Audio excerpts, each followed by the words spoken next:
So just so that we know, we didn't receive any prior requests for public comment. Is that correct? To my knowledge, that is correct, yes. Okay, so we'll open it up now for anybody to raise their hand or do what Jeffrey just referenced in regards to letting us know that you're available or desired to have public comment. Yeah, it doesn't appear that anybody is attending that's not related to the board meeting. Correct.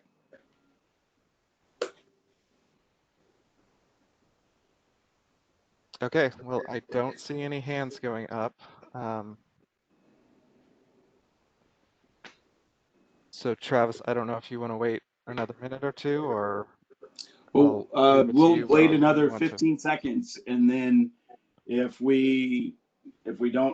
nobody actually voices their desire to speak to the board, then we'll actually move on to the business meeting. So we'll just give it just a few more seconds.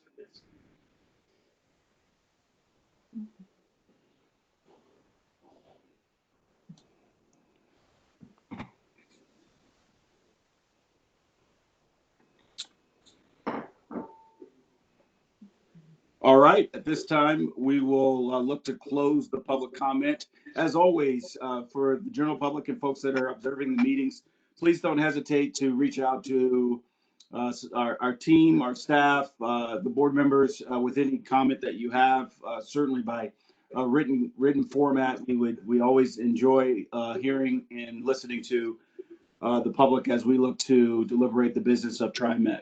At this point, we will call the August 12th TriMet board meeting to order.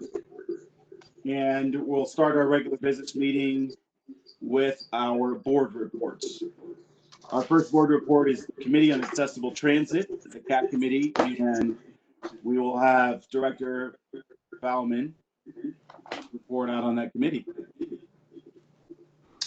Right. Good morning, everyone. The CAT met most recently on July 29th. And here's a quick report on that meeting.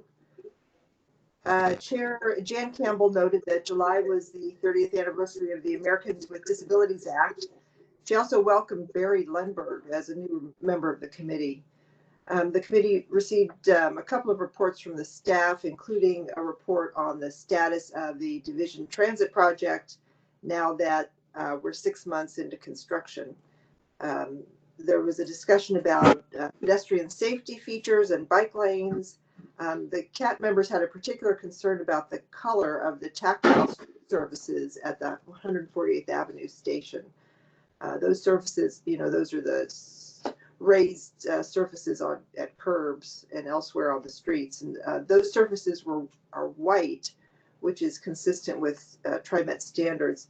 CAT members pointed out that the best practice for pedestrians with low vision is yellow tactile surfaces and not white. So there was some discussion of that issue. The safety of both fixed route transit and paratransit during the pandemic continues to be a concern of CAT members. Representatives of First Transit and Broadway Cab were present. They answered questions about face coverings, distancing, and hand sanitizers on vehicles, and I think they were able to satisfy the concerns of CAT members. Finally, there was a discussion of diversity outreach related to CAT, and kind of expanding CAT's footprint in the Tri-County area. Those steps are going to include a diversity statement, overhauling the CAT webpage, and initiating collaboration with TIAC. And that is the report. Thank you very much, Director Bauman. Any questions from the board for Director Bauman on the CAT report?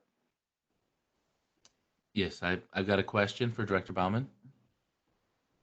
And this is Director Bauman. Hello. I don't know if this is a question direct for you or is open to the agency, but this is really about information resources for any members of the public that want to get the latest and greatest details. Where is the best place to point them to for understanding the latest protocols and the safety measures that have been covered? I think that probably is a question for the staff. I'll say that CAT does have a web page.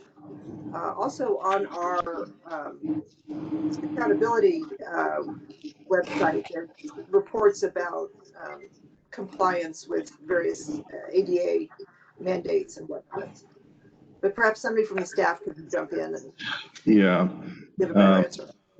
Yeah, I think that's quite right, Director Bauman. So there is a CAT web page where that information is available. It is also available on the TriMet broader website as well.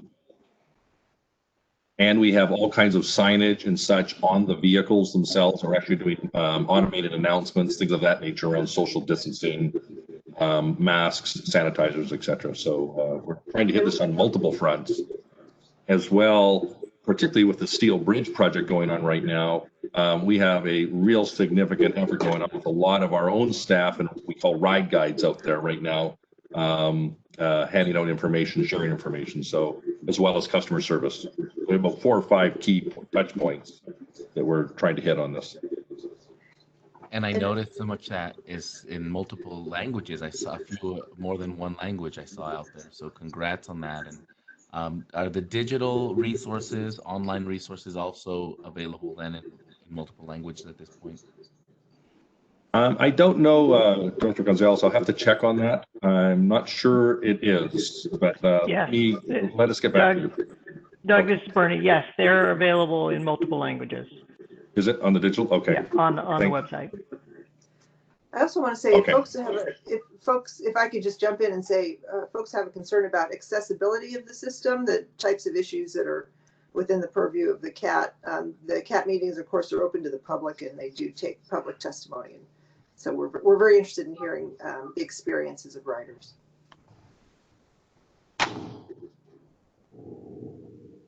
All right, any more questions for Director Bauman? I had a question. Oh. This is I don't know if this is not a question for Lori as much as, and it may not be really under this, the accessibility issue, but my question is regarding when it's really hot and the bus is closed, and when it's really cold when the bus is closed, the filtration system on the bus, how much air is actually being moved, out of the bus and being filtered, in regard to the situation we have now with COVID. That might be something we have to get back to you on. I know on the rail side, depends on the type of vehicles we've got. We have a variety of them, but generally is about a 20-25% airflow, based on even recent studies done in other transit systems. So, but let us get back to you specifically to your question on the buses. Thank you. All right, great question, Director Edwards. Any other questions regarding the Committee on Accessible Transportation? All right, our next board report is the Finance and Audit Committee, and that is myself. So I will give the update on that. We covered 3 items in the Finance and Audit Committee this morning. The first item was a review of an item that's going to come before the board, and it's looking at the underwriter pool.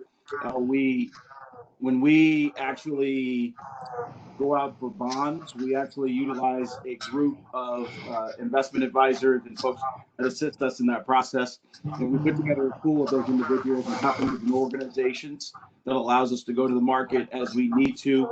And so we did a quick review on that, and the Finance and Audit Committee was supportive of the resolution that's coming. And we'll have an opportunity to kind of dig deeper into that as the board meeting goes on. Then the Finance and Audit Committee reviewed some upcoming changes to the investment policy, which a lot of the changes just bring the policy more in alignment with what is going on across the state and other investment policies and like agencies and organizations. So the Finance and Audit Committee got a preview of that to give some feedback and input before that comes before the board in September. So the board will get an opportunity to kind of deliberate on that and review that information. And then lastly, the Finance and Audit Committee just got a quick preview on the Southwest Corridor and what is going on kind of in the funding mechanisms and some potential changes and adjustments that are going to need to be made as we continue to move forward.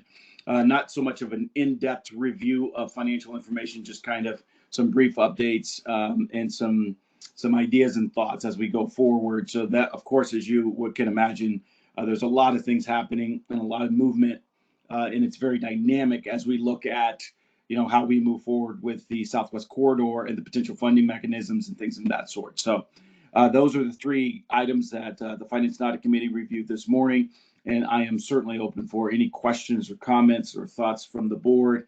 And also, Director Simmons is a member of the Finance and Audit Committee, and so she's also available to answer any questions and to make any comments if anybody feels I missed any key or critical information in sharing with the board.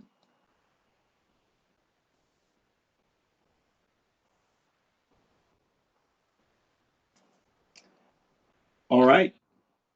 I'm not hearing any questions or comments. Director Gonzalez, did you have something? Yeah, this is perhaps my curiosity and trying to get a better sense of our overall state of affairs, and also my naivete and in the details of the metrics we have in place now. We clearly have been impacted severely, and there's been some large sort of deltas that have been in place due to COVID and the results in ridership.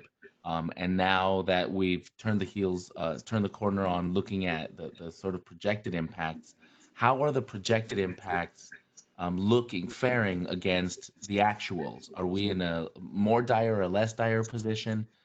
Is there any sort of general way to represent that? So that's really what the question is on my mind. I'm not quite sure how to ask it other than are we more okay than we thought we were or less okay a month ago?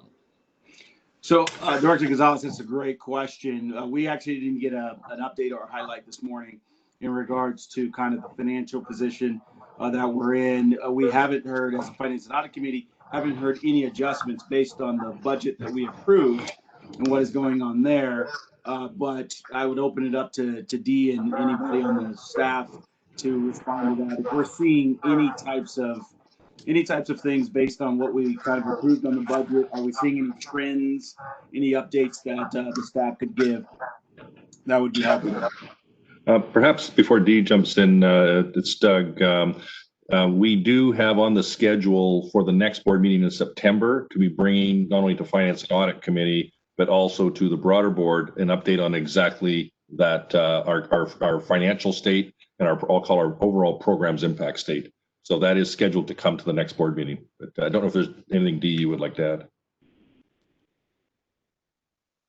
No, that sums it up. We haven't had anything remarkable to tell us that conditions will be different than we've reported in the past.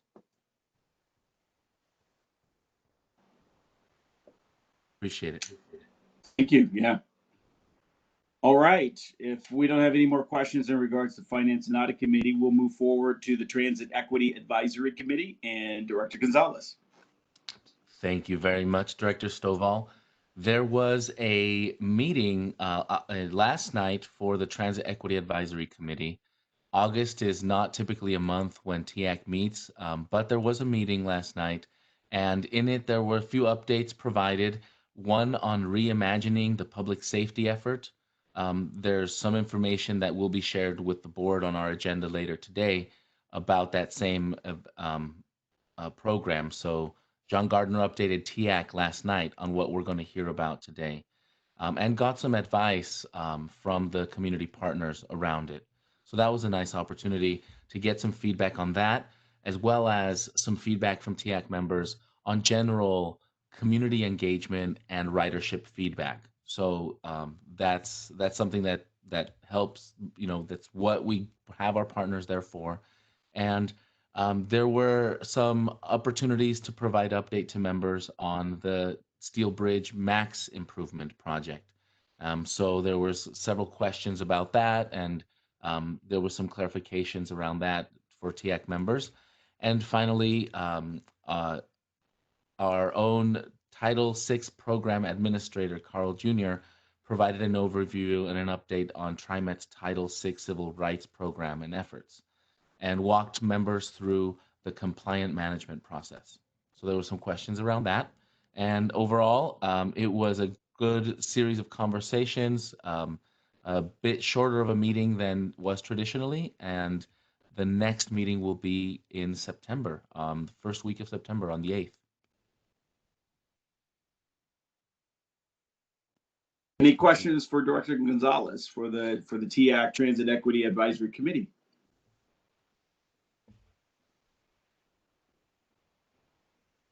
All right, thank you, Director Gonzalez, for that report. Now we're going to move to the General Manager's report, and Mr. General Manager, Doug Kelsey. Thank you very much. Good morning to everybody. So I've got about 5 quick updates. A couple have actually been referenced already. I'll give you a quick update on COVID, talk about quickly our July ridership, which is slowly trending upward, which is really nice to see. I do want to give a quick update on the steel bridge because that's such a complex project and so impactful. And I do want to talk about the fall service changes. And finally, I'm going to ask John Gardner to give us an update on where we are around the review and reimagining of our safety and security on our system, the process that we'll all be involved with. So firstly, first update to COVID-19. Back in July 26th, following the guidance of Governor Kate Brown and the Oregon Health Authority, we began transitioning our bus and rail system to 3-foot distancing versus what was the historical target of 6, particularly for our passengers. Something that is very important here is, as we've started this transition, it's now in place, and we needed that actually for the steel bridge, that our bus operators still are set up to maintain a distance of 6 feet. So that's really an important separation between passengers and the public as well.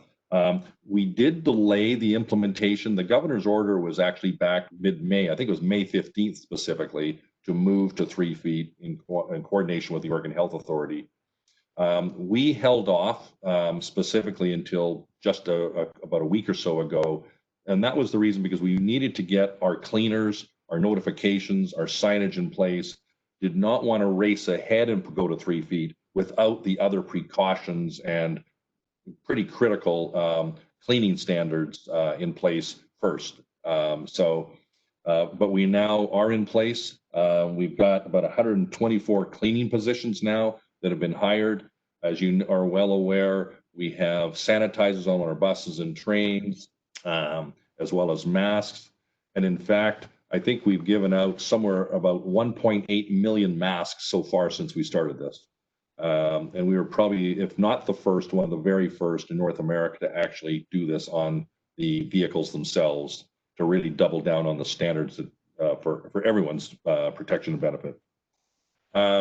In terms of the bus panels or bus barriers, whichever word you want to choose, again, we continue to make progress. We're only as good as the suppliers, particularly the glass side of things. The plexiglass side of things has been part of the holdup for us. The good news is the existing service levels that we have in place today, and we'll be talking about the new service levels here shortly, but the existing service levels we have in place, we will be complete all the bus barriers for the whole, for that service level over the next probably 7 to 10 days.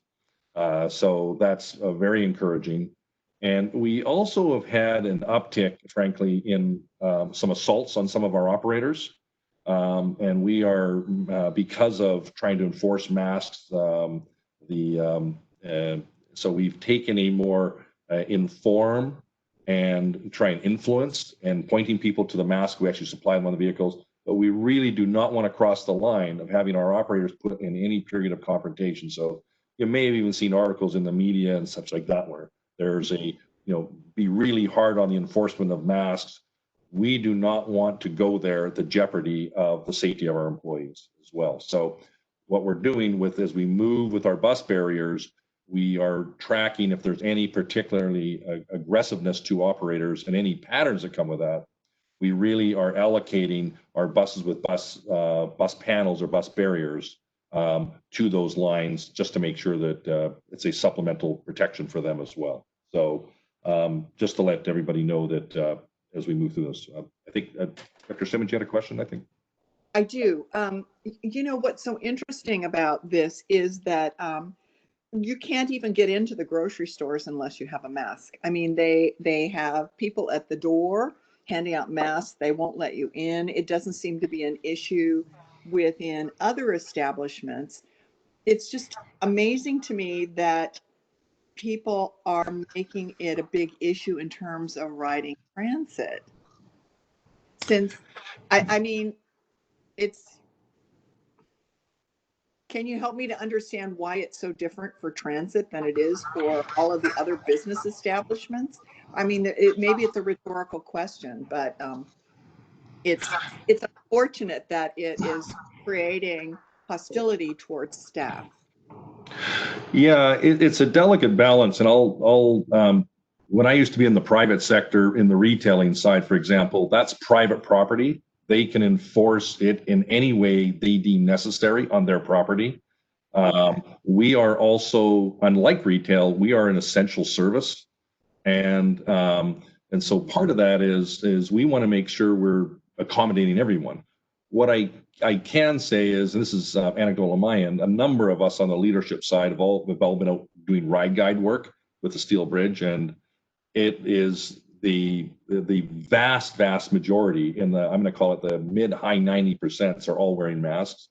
So there's we're trying to manage this in a delicate way because there are some people who they're just really strongly opposed to it, and we also want to make sure that we provide the best service possible. So we don't want to be rejecting people because it does lead to aggressiveness and assaults.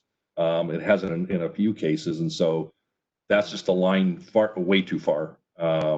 It's a bit like fair enforcement. We'd rather inform, not enforce, because we don't want to, over the sake of a 50-cent or dollar mask, have a confrontation with somebody gets harmed here. So we're trying to, in fact, we did approach the Oregon Health Authority specifically and said, here's the approach we're taking. We said if it's any advice they had, and they literally wrote to us. In fact, I'll read you the quote. We know that passive enforcement is the most that can be asked of any businesses in this politically divisive climate. So that's been their position back. They haven't given us any advice to say essentially no exceptions. So we're trying to manage this as the best way and delicately possible, and still caring for the people who need to get around. So we've enhanced signage from recommendations from some bus operators. We've got announcements out there. We've literally got the supply on the bus so people couldn't say they don't have access to one.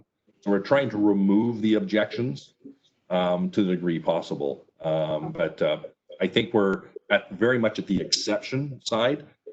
The goal is to get everybody compliant, but also noting there are some individuals for health reasons who are not able to wear a mask. So I think we want to be careful not to race to judgment, whether they have asthma or some other medical condition that may restrict them from wearing a mask for all kinds of right reasons. So let alone those under 2 years old, I think, and less. So this is a delicate balance. It's an exception, but it is happening in selective areas. So we're doing the best we can to manage it. But as we look at the operators, the bus barriers are such a crucial piece, I think, to help them as a supplemental safety measure.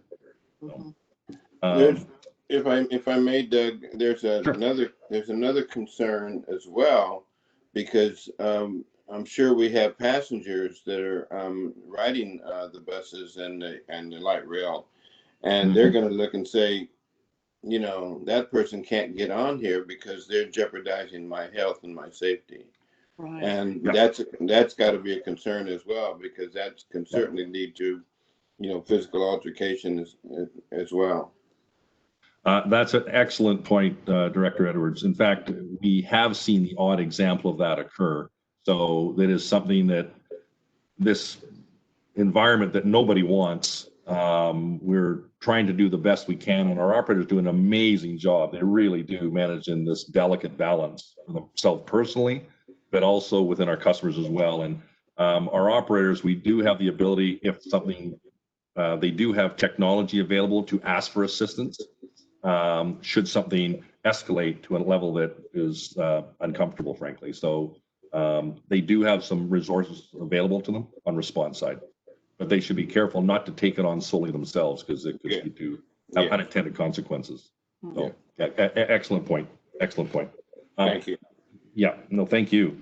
I really do want to thank our staff, particularly our maintenance team and facilities. They're burning the midnight oil trying to get these barriers converted. So I just want to give them a quick call out to say thank you for all the work they're doing to help our frontline staff as well, who are doing an amazing job. I know when I was out there recently helping the customers as a ride guide, the operators just do a great job. They really do. So just can't thank them enough. And I also want to thank the cleaners because they're the ones trying to help maintain the 4-hour standards for everybody. And they're moving fast and furious, and they do a really good job for us also. So that'd be the update on COVID. But in our results are no one wants any result of a COVID case. Right now, inside our agency, we have about 10 identified cases, of which 4 we know came from outside TriMet environments, whether it be home or some other environment. To date, the numbers we've got from OHA or our own staff is about a net of 6 at this point in time. So we're doing everything we can to manage this, but I'd say the results, I think OHA and others are pretty darn pleased with. And the final comment I'll make on this, that sometimes people wonder, gee, is transit a transmitter of all this, a conduit? There was a recent study that was done, it was reported, I think it was in the Wall Street Journal just last week, around in New York, the subway system, which has a lot less, even smaller restrictions than 3 feet. And in fact, it was found to be that there in fact is no evidence of that transit is a tracer. So we're taking the safety steps on top of some of the other ones others are doing, including foggers and such. So to really ensure that we are a trusted partner as a way to still be mobile in this region. It's a very humbling and fragile environment, and we have to be ready to try and react. And it continues to change, but so far overall, our results have actually been pretty strong. So in terms of actual evidence of cases internally to our staff and the great work that they do. So in terms of ridership, I just wanted to move to that very quickly. We provided just over 3.3 million trips for the month. That was down, if you remember when we started, we were down about 70% when COVID first kicked in back in mid-late March. Now we're down about 59%. So invert that, and in fact, ridership's actually starting to slowly increase on the same base service, even after cutting it back by 20% in a very rapid time. So, and that's comparing it to July of last year. So the modest increase continues. One thing I think is interesting to note is, if you can also recall, on our bus system, we stopped collecting cash. And we hope that that's going to be for a short period of time. We want to get back to that as a way that people can pay. But during this time of taking cash off the buses, we've tried to use this as an opportunity to say, is there an opportunity to convert people to the use of our hop cards? And in fact, the results are really quite encouraging. And Ryan Schaub and Dee's shop and others done a great job. And in fact, we've seen a 23% increase in the loading of our hop cards compared to pre-COVID. Over the last 4 months specifically, the trajectory is actually quite encouraging, where in April we had an increase in hop loading of 0.3%. May was 4.3%. June was 8.2% increase in hop loading and usage. And July was about 11.5%. So the trajectory, despite pulling back on cash, we've been trying to do the conversion. And so far it's been quite encouraging. So I thought I'd pass that along as it's one of those don't ever let a crisis go to waste categories. So the next item I have to update you on is, in fact, the steel bridge. We are about a third of the way through. Again, we literally cut the bridge access to the MAX system in half. So on one side of the river, all the trains are having to stay on that side, and on the other side commensurately. So we're about a third of the way through this 29-day program on the steel bridge. This is the most aggressive and complex state of good repair capital project in TriMet's history. As a reminder, it's about $20 million in capital, about a third of $1 billion capital program. And the work is taking place 24 hours a day to minimize that footprint. The crews are replacing about 9,000 feet of rail and the two most heavily used switches on the system, as well as the signal work they're continuing to do. The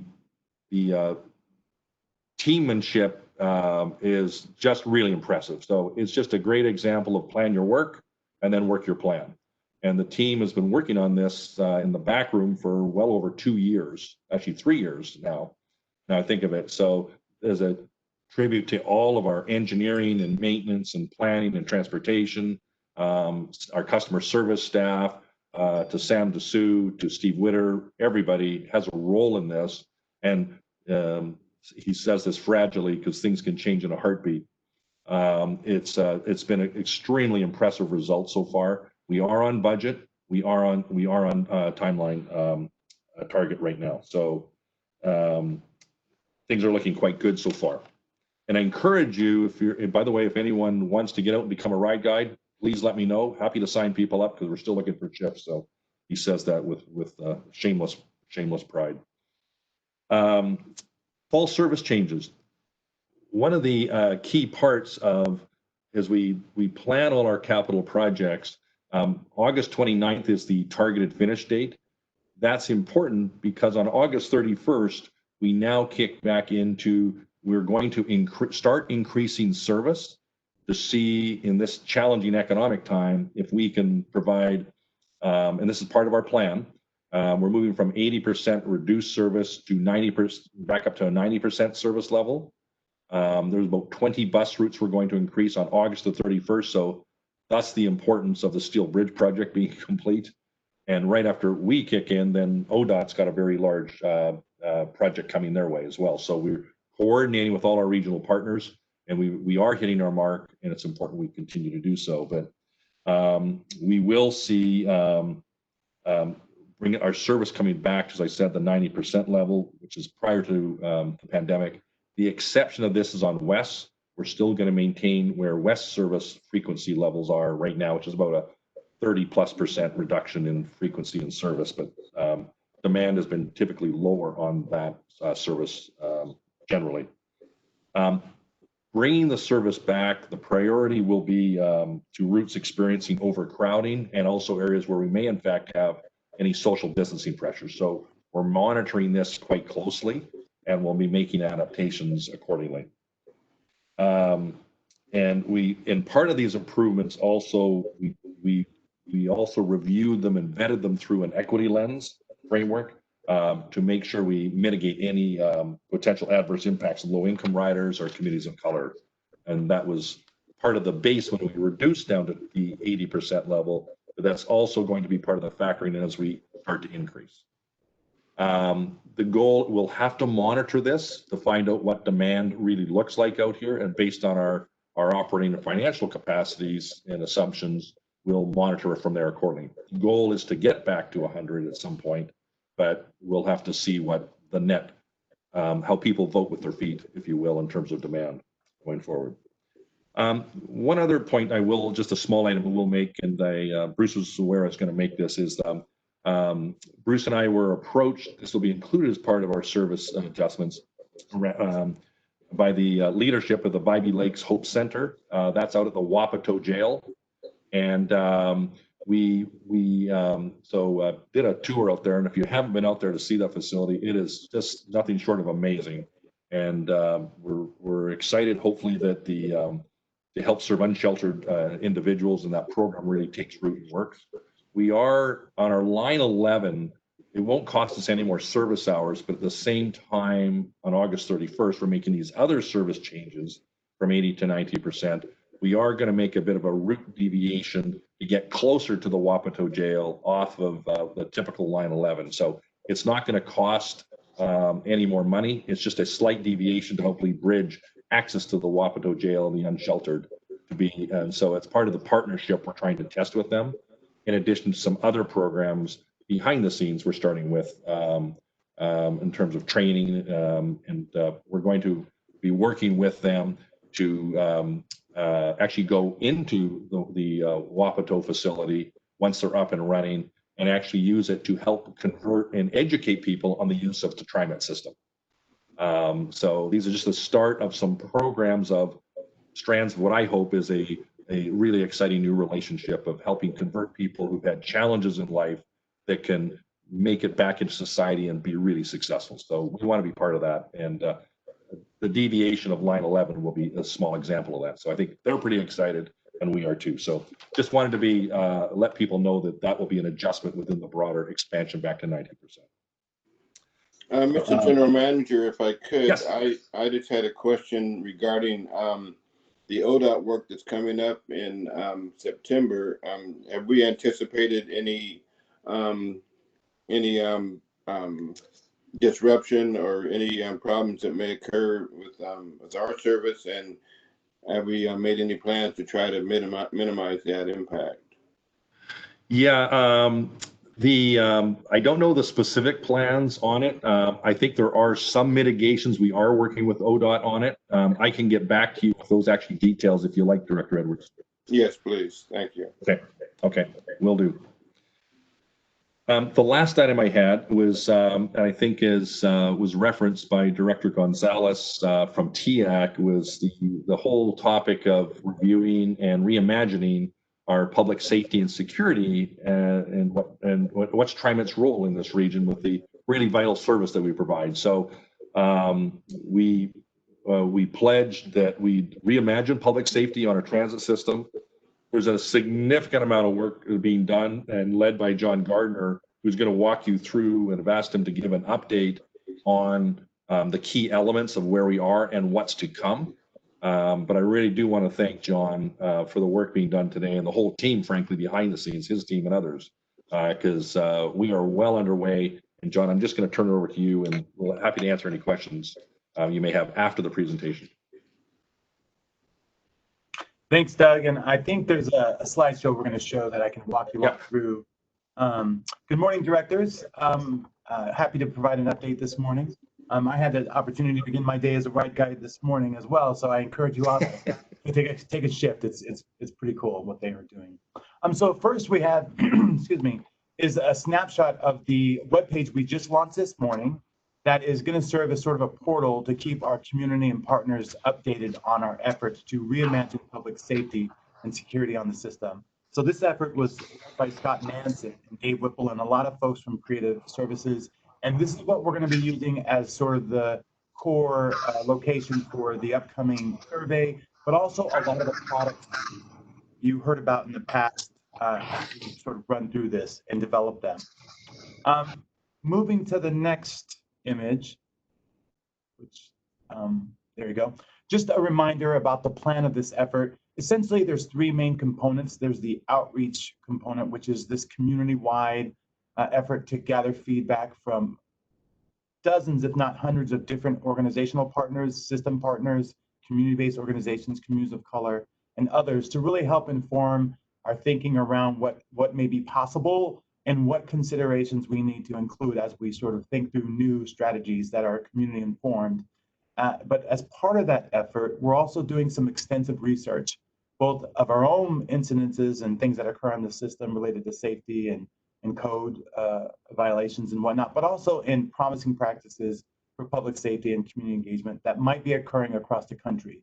And both those we consider products that will be made available to all of you, but also to the blue ribbon or the sort of community safety task force that we're convening at the end of this, which is that inform stage, which is really going to take all the information gathered through the community focus groups, the online surveys, the virtual town halls, and all the different reports, and sort of review that and develop a series of recommendations for TriMet's leadership to consider in moving forward.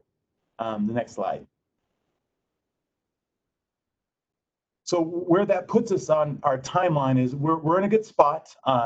Last month, as you all remember, we did a series of board briefings and worked with a lot of external partners on sort of formulating the strategy. And now we're in the process of just setting up a variety of listening sessions and and getting ready to launch the rider online surveys.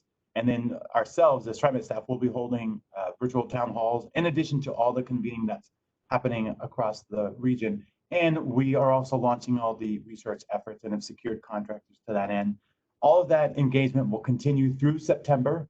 And then late in September, we'll be in a position to convene the Transit Safety Advisory Committee, which will be acting like a blue ribbon panel to, again, gather and synthesize all that the lessons learned to that point, and then take that information to develop a series of recommendations that we look to provide our general manager at the end of October. Next slide. So we've had a lot of focus, rightfully so, on our community-based organization partners and our culturally specific system partners, and that list continues to grow.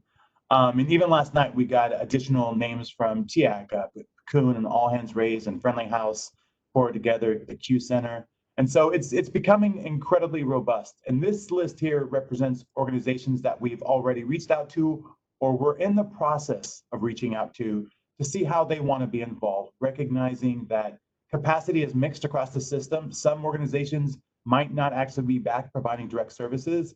And that's why we're trying to provide a variety of opportunities for them to participate and engage, from everything from just sharing this information and making sure their community is aware of the approach and the initiative, to sharing the survey, to potentially conducting focus groups of their own, and potentially conducting on-phone or in-person interviews, depending on what systems and safety precautions they can put into place.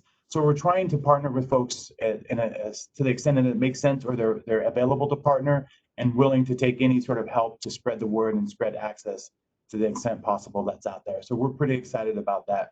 Now, our focus in what we've been talking about with you all is mostly the community-based organization piece, but please understand that in addition to this, we're doing a massive amount of system stakeholder outreach as well.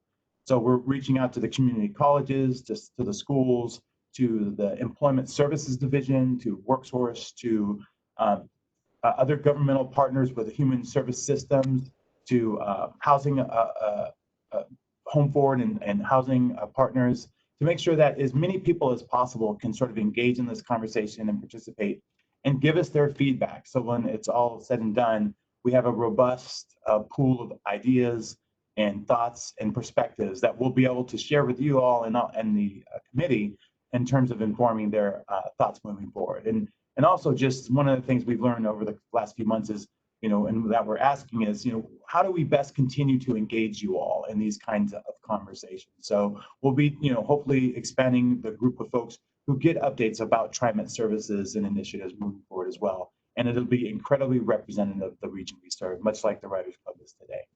Next slide. Oh, I'm sorry, go ahead. Before you leave this slide, this is Linda.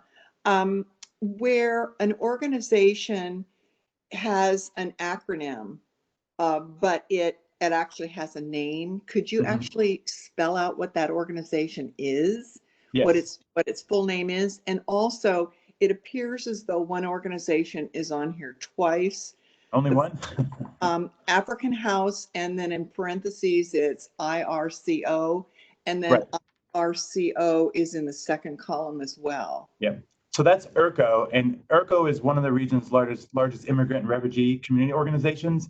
And okay, that's a really good example of how we recognize that we need to be sensitive to the different populations that are being served. So the difference between African immigrants, for example, or Southeast Asian immigrants or Slavic immigrants, and IRCO might be the home organization, but it has many different programs that they serve different populations. Oh, okay. So where you've got Asian families and African House, and then IRCO, it's that there are more right. organizations, and they're just not listed here. Yeah, and they're sort of sub-organizations of IRCO, and many of them have their own facilities and serve a very distinct community. And that's what we're trying to make sure we touch upon, is the various distinct communities that exist across the Tri-County area. Okay. But that's a good catch. Yeah. Thank you. But we'll spell out the acronyms too, and again, this is a snapshot on what you'll see as final reports in terms of our engagement and outreach efforts. Next slide. So just circling back around the Transit Safety Advisory Committee that initially we were calling a blue ribbon panel. Essentially, that group will be working as a blue ribbon panel, which historically develops sort of large-scale recommendations for projects such as this. And instead of focusing on the names, which were very close to landing and securing all of our participants, we just wanted to remind folks the different stakeholder groups we want these individuals to represent. Recognizing the focus here is really on our vulnerable writers, recognizing that we're going to speak to all of our writers and all of our stakeholders. We're really keen to want to make sure we represent the thoughts, the ideas, and the opinions and perspectives of individuals who have experience or represent or are coming from the different vulnerable populations on the system that also represent the geographical spread of our service system and have a mix of, transit expertise, law enforcement expertise, representing communities of color or immigrant populations or limited English populations and other groups, behavioral health, alcohol and drug, that whole group. So what you'll see in the final list is a list of thought leaders locally and some national examples of people who exactly represent those stakeholder groups, and in some cases, multiple stakeholder groups. But we want to be clear that we're very intentful with the outreach we've done and we're doing to secure a really good, robust group of regional leaders to sort of help us through this process. Next slide. So on the research partner piece, again, we're working with Portland State to help us understand some of the local data we've seen in terms of crime statistics or incidences on the system, which we're going to make sure is available as part of the convening conversation. We actually are working with Big Squirrel, which is a local certified research firm, and they're the ones doing the transit system promising practice research, again, helping us understand what's working across the country that we can learn from. To be fair, in a lot of categories, when we do this type of research, we find that we actually are in some cases leading or on the cutting edge in a lot of areas, but this is one where we think we have some things to learn and where we are really excited to hear what else might be happening across the country that we can maybe localize to this extent it makes sense. We're working with DHM, who's really doing a lot of work on the local market research and developing the focus group parameters and the online survey with a lot of work from Ginger Shank and Madeline Steele on our staff. And of course, as you all know, we're working with Coalition of Colors, communities of color, who is not only just doing focus groups, but also informing sort of the design of this whole outreach effort and some of the reporting systems on the back end. So that's the research team, which we feel is very robust and is going to give us really good sort of third-party products to not just inform our current effort, but potentially inform other things beyond this project. Next slide. And so, like I said, we launched the website, the project website last night. So if you want to take a look at that later today, it's at trimet.org/public safety. We're going to be using that as sort of the forum where we put these products and these tools on, where we publicize different meetings that we're convening, and where we sort of catalog all the work that is going to be occurring over the next few months to sort of get us in a position where we can have these recommendations for moving forward with sort of community-centered or community-informed public safety strategies for Doug and the rest of the leadership team to consider. We feel like we're in a good place. We have gotten a lot of great feedback and interest from community partners who are very thankful, A, that they're part of this effort, and B, that we're doing this. And so we know that there are other conversations that are happening parallel to us, maybe even on just public safety in general, and we're trying to align to the extent possible. But we feel like we're in a good place and we have a great, very large team working towards this. So I'm more than welcome or interested in answering any questions you might have at this point. That's the update. Thank you very much, John. That's a very comprehensive report. I appreciate it. What suggestions or concerns came forward in the TIAC meeting last night? Yeah, the main focus was really making sure that we are meeting partners where they're at and leveraging their expertise and engaging their communities. And we heard the same sort of ideas from Coalition of Communities of Color, where it might be easier for a case manager, for example, to call their clients and have one-on-one interviews. That way there's not a transportation issue, there's not a translation issue, right? If we work with an organization who serves a very specific language population, they're best positioned to conduct those individual or group conversations in their home language. So just really leveraging the expertise and the skills of the different partner agencies to take the tools we give them and let them sort of customize them to the communities they serve, which we 100% support. And so that was a really good sort of reinforcement of something we're trying to do. Good, good. What do the listening sessions look like? So the listening sessions I would say the focus group listening sessions will be facilitated using sort of a toolkit, a set of questions. But the difference between the online survey is that they're going to be groups. So, the facilitator will be able to feed off the different questions that come off from the different participants and go a little bit deeper into the ideas or the suggestions or the questions expressed by the participants. Where the survey, it's very much, well, here's your responses and you're open-ended. In the facilitated conversations, we might be able to dig a little bit deeper and get a little bit more fleshed out on potential ideas or challenges or concerns that the different participants have. Okay, yeah, my main concern there is that, there's going to be folks that don't have online access or don't have internet access and may have pertinent information to share that could be very valuable to our efforts, but they fall through the cracks somehow. So that's what my concern, especially when it comes to low income people of color and houseless people. Mm-hmm. That's a good point. And again, that's why we're relying on the expertise. And I think sometimes this is said, but not really. And we're investing in the expertise of these community partners that if they can safely conduct in-person focus groups, then that's the way to do it. Or on those telephone interviews, which would be a way for a case manager or a staff person to talk directly to an individual, they can get pretty deep in terms of a dialogue, which we're both paying for the outreach and the compensating the person on the other end, giving us their personal experience to sort of accommodate for the lack of technology. And one of the things that you just made me think about is using text to invite people to connect to this process as well, because the utilization of phones and that piece might be, and cell phone plans might be another way to connect people to this. Okay, thank you very much. John, this is Linda. I just went and checked the TriMet.org/public safety, and I'm not being taken to that area. Oh, did you click what was on the screen? No, I clicked on my phone. Okay, so I'm on the page. It's TriMet.org/public safety/. So maybe something's wrong with the phone link. It is working on my computer here. Okay. But we'll make sure there's no bugs in it. Okay. On the phone use. I'll try it after the meeting. I didn't Okay. try it with that link because I didn't want to leave the meeting, but I tried it on my phone and can't find it. Okay. And I'll send out the Yeah, I have it up on my computer, so I was Okay, able so to find it. let's see with my system. Woo. Okay. We want to make sure it works. That's right. We'll send out the link maybe, John, if we can. Okay, we can do that. Any other questions? I had a question. It's Kathy. Yes, go away. Yes, hi, John. Hi, thank you so much for the presentation.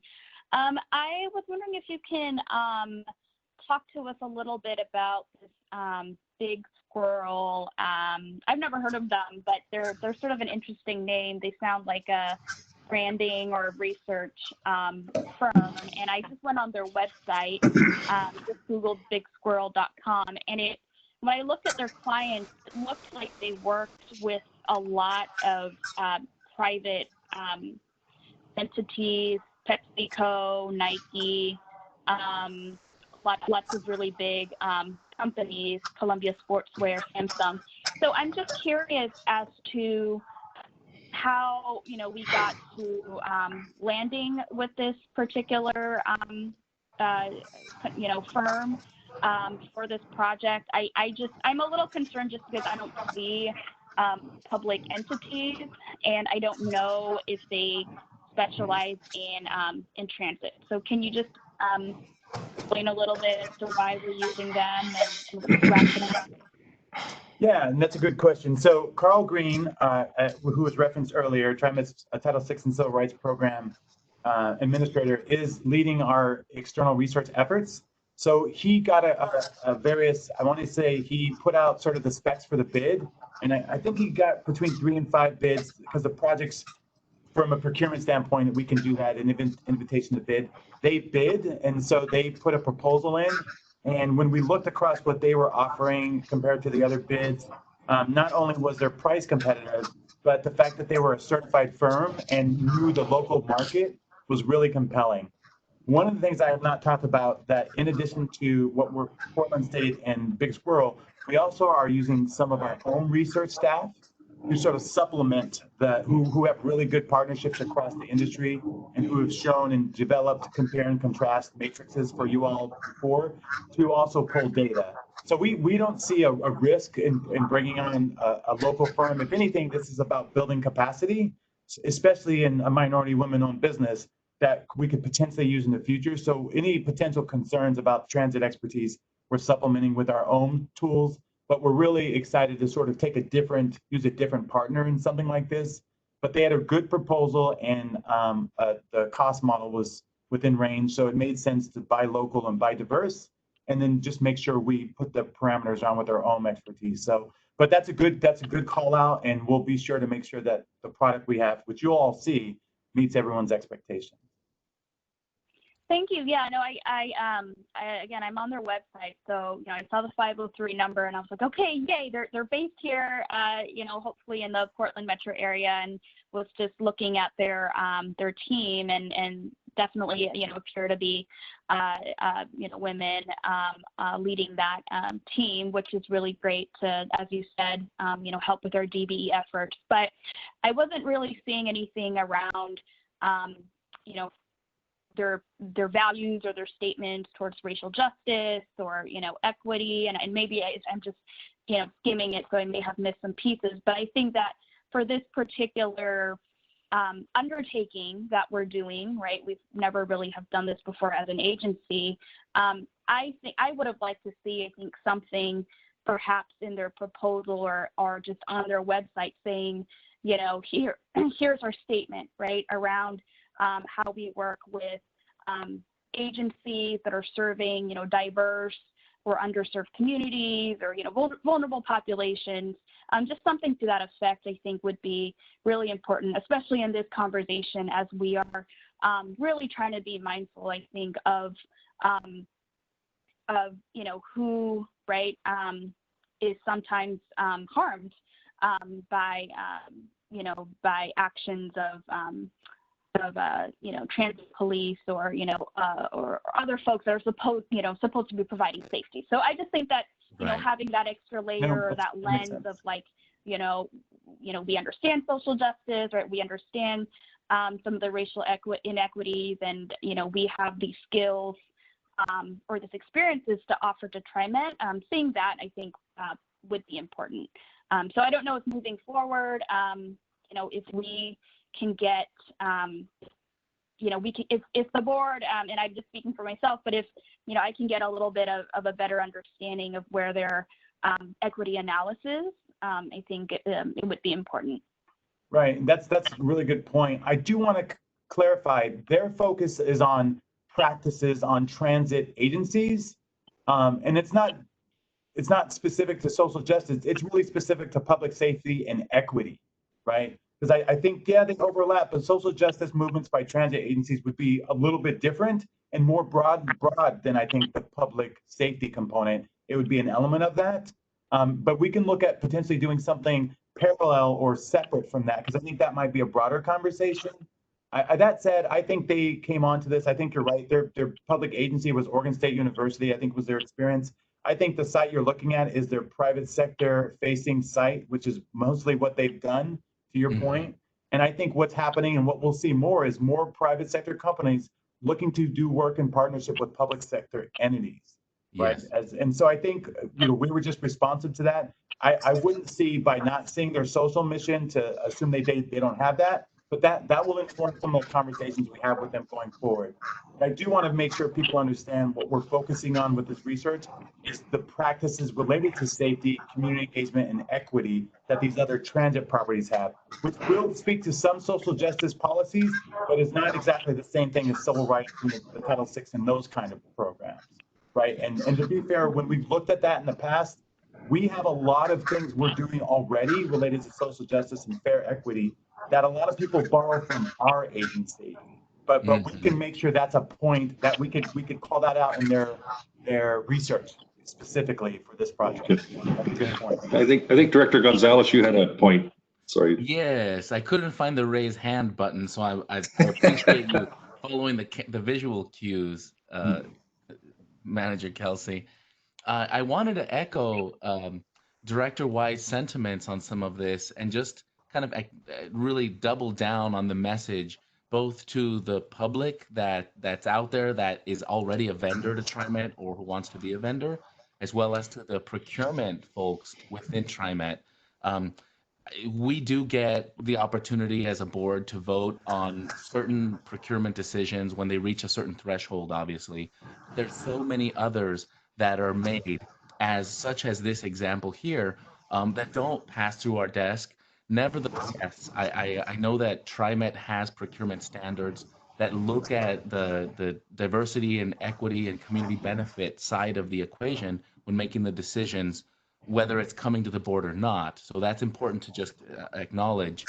But to the procurement folks, I think that Director Y's question hints at one of the things that I think behooves any vendor at any size to be able to make more visible, because it's important to not just the community and to the agency, but board members as well, to be able to look at our vendors' public persona and see easily and readily what is their position, what is their work within social equity, and having those policies in place are important for vendors at every size.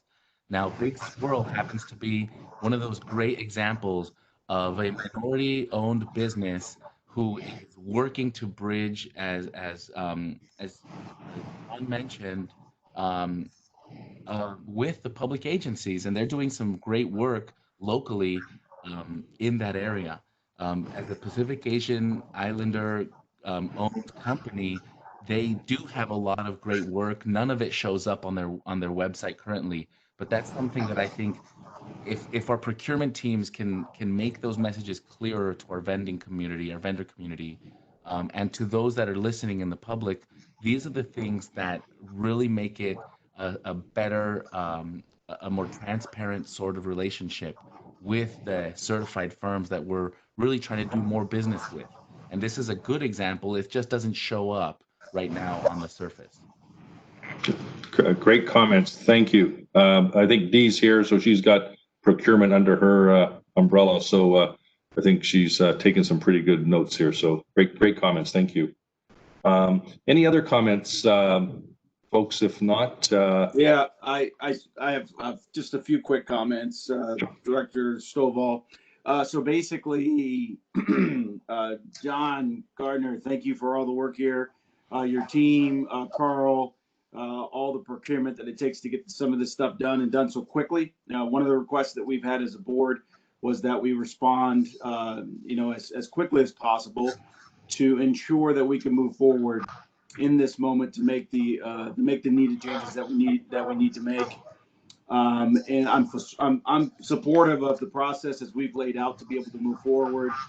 I also want to say that some of the challenges that organizations have, and this is across the board, as we look to imagine and to reimagine change, we many times will look at it, we'll utilize resources and processes that we've always had in place. I would encourage us as an agency to take an innovative approach to some of the challenges that lay before us, specifically in the space of safety and security, and everything that we're talking about with racial injustice and the challenges that exist there. And so we've got to think outside of that proverbial box. And I think some of the historical ways that we've done this have led to the consistency of the results that we have received and continue to receive. So I can't say strongly enough that we need to be innovative in looking at data and information that may not be in the traditional way that we assess some of the things that we're talking about here. And so again, I would encourage us to be very innovative in looking at comprehensive ways to fully, and not just within the space of safety and security, but how do different policies in other areas directly impact the topic of discussion here. You know, so we may not always consider that something over in fair policy directly impacts the challenges that we may have in this area, and making sure that we're comprehensive in looking at that isn't always just taking best practice of what's going on across the country in either other transit agencies, but it's also continuing the TriMet hallmark of being a pioneer in public transit, in access, in ensuring that every stakeholder, every rider that touches our system feels safe, that feels confident to utilize the system. So I can't say it strongly enough that we have to continue the TriMet way of being a leader in an innovation. We have to potentially look outside of the traditional ways we look at this, and it's got to be comprehensive. We've got to take the time. I know we have folks and we have stakeholders, we have folks that have major interest in looking at how to TriMet move forward. I know there's a request and somewhat a demand for expediency, and I support the concept of ensuring that we move forward and we move forward quickly, but I also support giving enough time that we could be comprehensive in this response, and we can look at the tentacles that stretch into the many different areas that have impact directly on this topic of conversation. Great comments. Thank you very much. I think you're right. This is a chance for us to think and look differently. And I think part of that is listening as well. So I think the one thing that I took from the great work John and the whole team are doing is I want to make sure also in our public consultation, John, that we also, in fact, not just reach out specifically to the great list that you had there, but I also want to think we make sure we have access to the general public as well. There may be many of our riders who aren't connected to any one of those groups. We want to make sure that we nurture out and tease out as much feedback as we possibly can, even to the general public. So, Director, Vice President Stovall, that would conclude my report today, unless there's any other topics or questions that any of the members of the board may have. Are there any other topics or questions we have for General Manager Kelsey from the board? I will take a quick look at, I don't see any hands raised. Okay, with that, we will move to the business meeting, the regular business meeting for the board in regards to the resolutions. First up is the consent agenda. And for those who are watching, those things that are on the consent agenda are generally regular items that don't require a significant amount of board deliberation. And we only have one item on the consent agenda. And generally, if there were more items, we could take those in a single vote to move forward. So with that, we've got the approval of the board minutes for July 22nd, 2020, and we do have one item that we need to actually touch base on in regards to the board meeting minutes, and that is Director Keith Edwards actually had to leave the meeting early. He was not present for, I believe, I think it was the final resolution. So that would be a significant piece of making sure we capture that information. So again, if we move to approve the minutes, it would include including the departure of Director Keith Edwards from the last meeting before the final resolution. So with that, is there a motion to approve the board meeting minutes for July 22nd, 2020 with the addition of Director Edwards' departure? So moved. This is Lori. Second, Linda. All right, we have a motion and we have a second. Is there any further discussion? Hearing none, we'll move to a vote. All those in favor say aye. Aye. Aye. Aye. I'm sorry, Travis. What are we voting on? The approval of the board meeting minutes. Okay. All right. Thank you. Okay. Are there any no's? Are there any abstentions? Hearing none, motion carries unanimously. All right, now we're moving on to the resolutions, and today we only have 2 resolutions, and I believe Director Edwards actually has to leave at 10:30. So we will look to move forward with these items, and if Director Edwards, you have to leave, we'll finish up with the resolutions because I believe we still have a quorum. So first up is Resolution 20-8-35, authorizing a contract modification with Cochrane for on-call facilities electrical services. So, General Manager Kelsey. Yeah, thank you much, Mr. Vice President. This resolution requests the contract modification for Cochrane Incorporated for on-call electrical services specifically for our facilities group. The services provided under this contract include repairs, maintenance, installations, and inspections that are beyond our current experience and certification levels of our TriMet staff. This requested modifications, we would like to seek with your approval today, the contract increasing it by $455,000. This would help us address some electrical infrastructure that we've now been identified recently to increase a new inspector who's at the state level that's out of compliance, and it's also overdue for our preventative maintenance, which is important. So for an example, we have an important upgrade of our electrical switchgear at both of our rail yards and completing more than 30 repairs at our central garage, our bus depot there.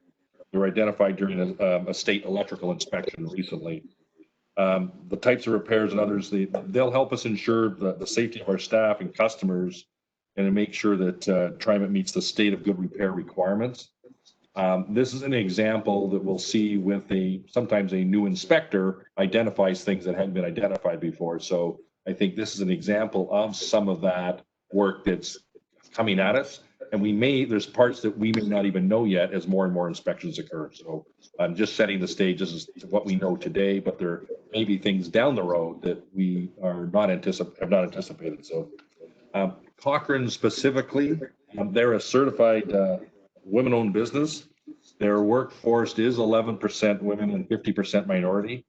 And the services included here in the maintenance are included already in the maintenance operations budget. And your approval is recommended. And I think Karen Powell is here, who's our Director of Facilities. So good morning to you, Karen. And I don't know if there's anything you would like to add that I maybe have omitted or you think is helpful for the board to know. Thank you, Mr. General Manager, and good morning, directors. Our General Manager has very well outlined our report, and I would be happy to answer any questions that you may have. I have a question. Go ahead, Linda. Karen, usually organizations contract for service when there's not a need on an ongoing basis for that service. Since in reading the material supplied the board, it indicates that there is substantial amount of work, both current and potentially future. And at what point does TriMet decide that they need to actually, instead of contract for it, hire somebody on staff to perform this work? That's a great question, Director Simmons. I will give my very superficial answer, and then I will defer to others. Perhaps our General Manager can help me out with this as well. It is a complex equation. We are working very hard to determine what percentage of the work we need to accomplish requires different particular licenses, and whether that work will persist over a period of time long enough to indicate that it's financially efficient to recruit our own licensed forces. And honestly, we're in the middle of that process right now, assessing, as the General Manager has indicated, the majority of our infrastructure and really getting our arms around what the future workload looks like. I would say this work does require a full electrical license, and so it is not an insignificant undertaking to recruit forces with that level of skill, particularly these days.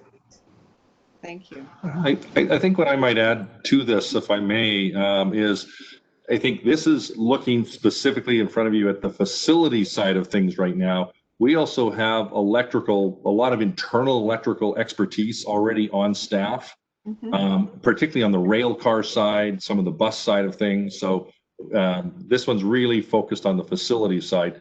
So in the case of, we also watch how much overtime might be running. If it's sustained, you might go, gee, it's best economically to bring it inside.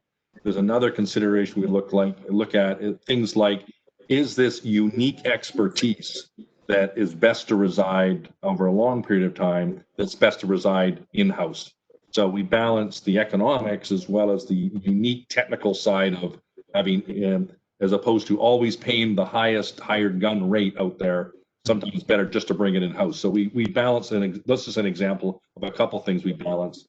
In addition to what is the supply and the outside market availability look like, sometimes we run into very limited supply side from the private sector, and then you see the rates go, and sometimes can go pretty crazy. So we balance several variables, Director Simmons, in this. Okay, well, it just seems like since we have increased the contract, and this will be the second time, it begged the question. Yeah, and in fact, I think in this case, Karen, I think we actually have a relatively new inside electrical person we brought on site internally recently, did we not? We do indeed. We have, in 2019, recruited TriMet's first ever signing electrical supervisor. And that is, if you will, a master electrician, and his license allows him to do some level of design as well as installation work. This gentleman is highly experienced. He has a great depth of experience and has brought us a new set of eyes on the ground and in the field, so to speak, that we have not been able to leverage before. So his expertise combined with, if you will, the shift we're seeing on the inspection methodology, we're just learning lots of new things very, very rapidly. And because it is electrical infrastructure, we do need to respond quickly. So in this instance, contracting is what we need to do. I would add that Cochrane is signatory to IBEW, and they have been great business partners to TriMet. In fact, we just had a big win. Mr. General Manager mentioned a very substantive inspection of the center bus garage that occurred lately. We believe that is the first such inspection that has occurred since the facility was occupied.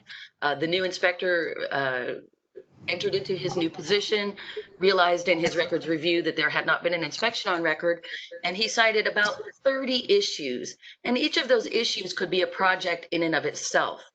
And I'd like to highlight our first project that we're taking on because it really speaks to the variability of our need to rely on this contract and our having to come back and ask for more. This particular citation involved something over 250 ceiling suspended light fixtures in the garage, and every single one of them needs to be removed and reattached because the attachment is not sufficient structurally to support the weight of the fixture in an event. So initially that looked like it would be an extraordinarily expensive undertaking. However, our new electrical supervisor, who works very closely with PGE, our primary utility, and the Energy Trust of Oregon, has devised a scheme in which the Energy Trust will provide us brand new LED light fixtures at, we believe, zero cost at this point. We're waiting for final approval, but that would cut the cost of this project by as much as 2/3. And part of the calculation that went into coming back for the larger board amount assumed that we would have to purchase those materials. And I believe that we're going to experience this continually over the next couple of years as issues are identified. Also, that becomes an opportunity to increase our energy efficiency and our sustainability. And sometimes that helps us shift the cost to others. In other scenarios, we will not be able to shift that cost. So I thank the board in advance for your understanding and flexibility as we navigate this environment and work diligently every day to come up with the most cost-effective solutions that will enhance our values, decrease our carbon footprint, and keep our folks busy. And finally, I would add that the biggest win in some regard to this story is that Cochrane, being the business partner that they are, and our having the electrical signing supervisor on staff, allows us to have our apprentices and our interested limited maintenance electrician staff members, LME staff members, participate in and observe this work so that they will be expanding their skills and abilities alongside the licensed crew. So it really is a win-win in our view. Thank you. And if I could add, the grand slam home run to this would be to ensure that those apprenticeship resources are intentionally moved towards bringing more women and more, even more greater diversity into the electrical trades? Definitely.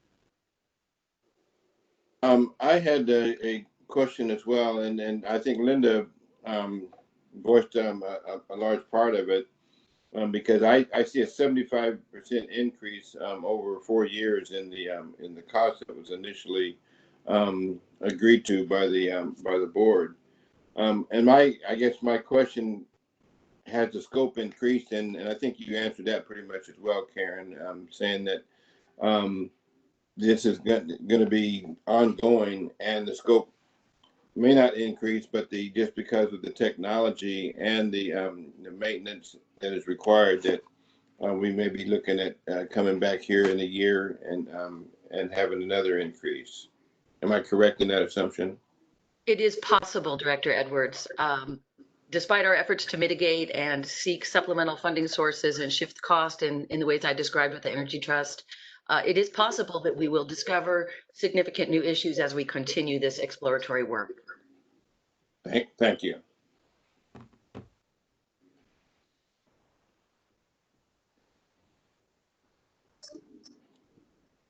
All right. Are there any more questions? Hearing none, is there a motion for approval of resolution? Motion to approve. Motion to approve. Second. We have a motion and a second. I knew I couldn't steal this one from Keith. Is there any further discussion? Hearing no further discussion, we'll entertain a vote. All those in favor, aye. Aye. Aye. Aye. Any against? Aye. Any abstentions? All right, hearing none, that motion carries, and motion carries unanimously. All right, Travis, Director Keith, I think yes, you're headed out the door. Yeah, I'm gonna head out the door, but I just wanted, I know we got this next resolution, and I guess I wanted to say that and hope that going forward that we would look at the with an equity lens, we would look at these groups that we're dealing with in regards to our underwriting. And when I say that we received these statistics on their labor pool, but also I get concerned about upper level management as well, and what does that look like in regards to diversity and inclusion. And so I would hope that we would, going forward, we would have that conversation with our those that we're considering for underwriting, letting them know that we look at things with an equity lens, and we expect to see diversity in their upper management and in their leadership as well. Good comments. Thank you. Thank you. And I apologize. I've got to take off. Okay. We'll see you later, Director Edwards. Thank you. Thank you, Director Edwards. All right. Our next resolution is Resolution 20-8-36, authorizing a new underwriter pool. And I believe Dee is going to be teeing us up on this one. Yeah, I've got a few comments, Director Stovall first, and okay. I think Dee will aptly jump in. I think so. Part of this is actually over the next 5 years, we're anticipating the need to take on a certain amount of debt to complete some of our portfolio of capital projects, state of good repair, as well as some of the greenfield or newer projects. The projects range from, as an example, purchasing bus and max trains to keep the fleet at our top performance. The red line extension, I think the board is well aware of, for over $200 million. The Southwest Corridor, that I think the board is very well aware of, and the public in the region is well aware of. This resolution before you now helps us establish a pool of underwriting firms, and it would help underwrite bonds issued for debt security in the future. We would plan to select a firm from the shortened pool into a bond purchase agreement at the time of any one of the issuances. There are 6 underwriters selected through the request for proposal process. Citigroup Global Markets, Goldman Sachs, JP Morgan, Morgan Stanley, Seibert Williams Shank, and UBS Financial Service. And I will comment that Seibert Williams Shanks is a local firm. The diversity of the 6 firms would be as follows. Citigroup has 18% minority and 30% female. Goldman Sachs, more than 31% minority and 41% female. JP Morgan, 38% minority and 36% female. Morgan Stanley, just over 30% minority and 40% female. UBS Financial is 15.5% minority and 40% female. And finally, Seibert Williams Shank, they're a DBE certified firm that's nearly 57% minority and 29% female. So, hopefully that gives you a good spectrum of the qualifications here on that. The compensation for underwriting the bonds, they're paid in the form of an underwriter's discount, and it represents would represent a percentage of the par amount of the bonds when sold. The finance staff team estimates the amount would be approximately $325 million for capital projects in fiscal 21 through 25 that would be involved in this. And the fees over this for the 6 firms are estimated to be approximately $500,000. So, Dee, I don't know if there's any comments you would like to add, and to the board, subject to Dee's comments, your approval is recommended. Thank you, Doug. A couple things. All of the firms are global firms except for the Seibert Williams Shank. They're more local than global. All of the firms have a strong Oregon presence, and we specifically ask for diversity in our retail sales when we go out to issue. As Doug mentioned, this is not a contract, but it sets us up to issue bond purchase agreements when we go out.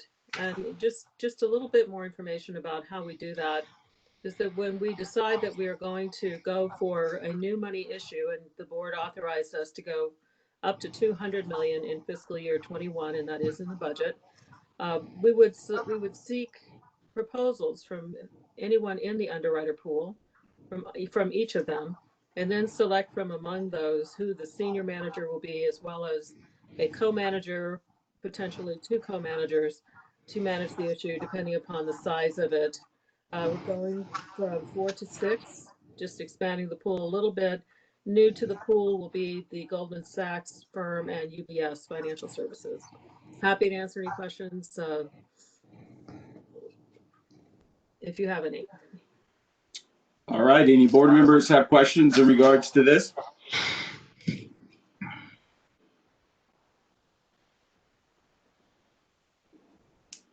I move to accept or to adopt the resolution. Linda? We have a motion. Is there a second? A second, Lori. All right, we have a motion and a second. Any further discussion on this resolution? All right, hearing none. Is there hearing no comments or actually a further discussion? All those in favor say aye. Aye. Any opposed, same sign. Any abstentions? All right, let the record reflect that, of course, Director Edwards has left, and we do still have 5 board members, and all 5 board members have voted in the aye, in the positive, to pass this resolution. So that motion carries. Thank you. Thank you, Dee, and thank you for your team for all the work that they did to prepare this. At this point, we are done with our resolutions. There are no ordinances at this point in time. Anything else to come before the business meeting before we close the business meeting and adjourn? All right, hearing none, we'll adjourn the business meeting. We have no briefing today. There is no briefing today. So I believe at this point, we are finished. Correct. All right, just make sure we note that to Bruce that I was done with the board meeting by 10:35. Just saying. Zing. It helps that we only had two Ooh. resolutions, no ordinances, and no board briefings. All right, with that, we can close this board session. Thank everyone for coming. As always, we appreciate the public and all our stakeholders, writers, everybody that has an interest in hearing what the board deliberates for coming this morning. We thank everybody. We thank the board for your attention, time, and devotion. With that, I believe we are all done. Thank you.